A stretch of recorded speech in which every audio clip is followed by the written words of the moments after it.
You've already learned the present active system for the first and second conjugations. Remember, they're going to be in the present tense. You just take the stem plus the endings.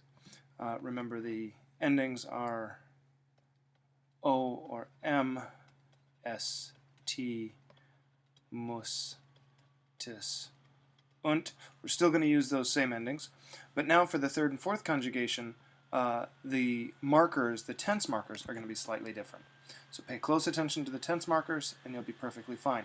Now the other thing to note is that the third and fourth conjugations are very, very closely aligned. That is, the endings are going to be almost identical with a few minor changes depending on whether or not the stem has an I in it or not.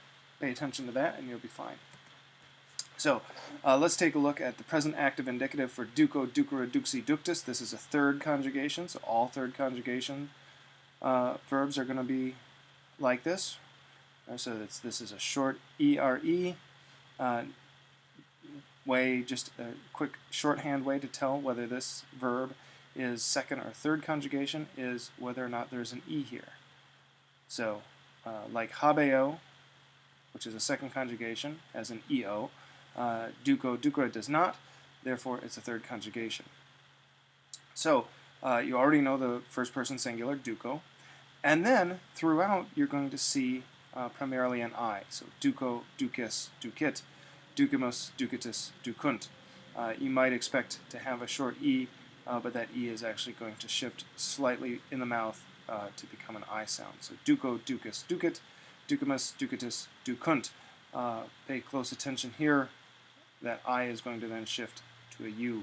So the only time you're not going to see that I is in the first singular and the third plural.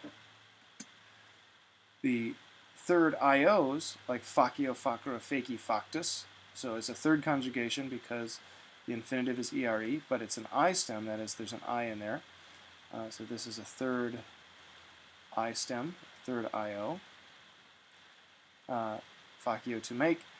The endings, note, are exactly like duco, so facio, facis, facit, facimus, facitus, faciunt. As the I is predominant throughout. The only difference is, instead of faco, remember it was duco, with these I stems, you're going to have an I preceding the O and the U. So we had to compare it to ducunt. It's now faciunt. So if you see an I in this first principal part, that is if it's an I stem, the I will be there unless the ending, the tense marker, the stem vowel, is an I, in which case we're not going to double that I. So facio, facis, facit, facimus, facitus, faciunt. And then the fourth conjugation, audio, audire, audivi, auditus. Remember, this is fourth conjugation because of the infinitive IRE. This is going to look exactly like facio. Audio, audis, audit, audimus, auditus, audiunt. So we've got the same endings. The I is predominant. We're going to have the I before the O and the U in the first person singular and the third person plural. The other real distinction between the third IO and the fourth is that most of these I's are long. But without the makrons, and if you're not dealing with poetry, this is less of an issue for you. So, things to keep in mind about the present active indicative of third and fourth conjugations. I is the prominent vowel, except in the first person singular, where it's not going to be there unless it's an I stem, and the third plural. So in the first person singular, you're just going to have an O. Third plural, you're going to have a U as your theme vowel. But in I stems in the fourth conjugation, you'll have the I before the O. So you'll have EO or EUnt. But otherwise, I is your theme vowel with your regular endings. The imperfect active indicative, so we'll start again with the third conjugation. Notice there's the BA is repeated, but now we're going to actually extend that tense marker to be EBA. So we're going to take our present stem, duc, add EBA, and then our personal endings. So ducebam, ducebas, ducebat, ducebamus, ducebatis, ducebant. Very easy to recognize, just like the first and second conjugations, this BA. But when you're forming it, remember to include this whole EBA.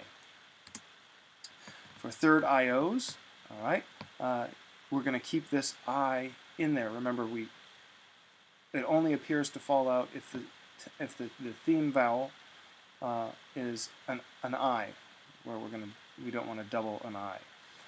But because EBA has no I in it, we're going to use the whole stem faki, ebam, faki ebas, faki ebat, faki ebamus, faki ebatus, faki ebant.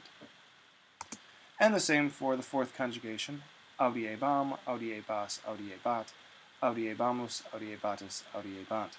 So we'll keep the I in there. EBA is your tense marker and your personal endings. So what to look for? Look for that tense marker, EBA.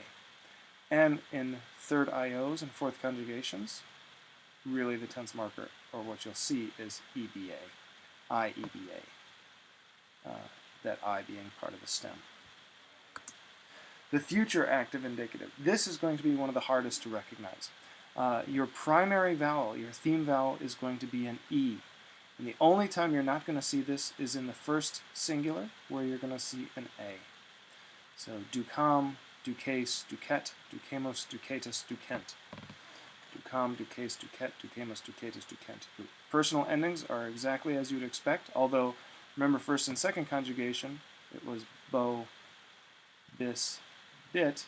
We're no longer going to see this bi. Instead, the theme, what to look for, is just this E. So ducam, ducase, duquet, ducamos, ducatus, ducent. Third IOs, same endings, ace, et, amus, atus, ent, but we're going to keep the I in there from the stem. So faciam, facies, faciet, faciemus, facietus, facient. And the same with the fourth conjugation. Our stem is audi. We're going to keep the same endings, the same theme vowel, prominently E, but an A in the first singular, so audiam, audies, audiet, audiamos, audietus, audient. Things to keep in mind for that future active indicative of third and fourth conjugations.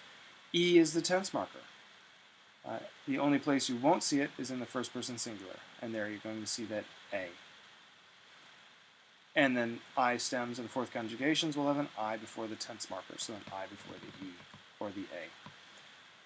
So you'll note in all of these, third and fourth conjugation verbs, present, imperfect, and future, the tense markers are exactly the same.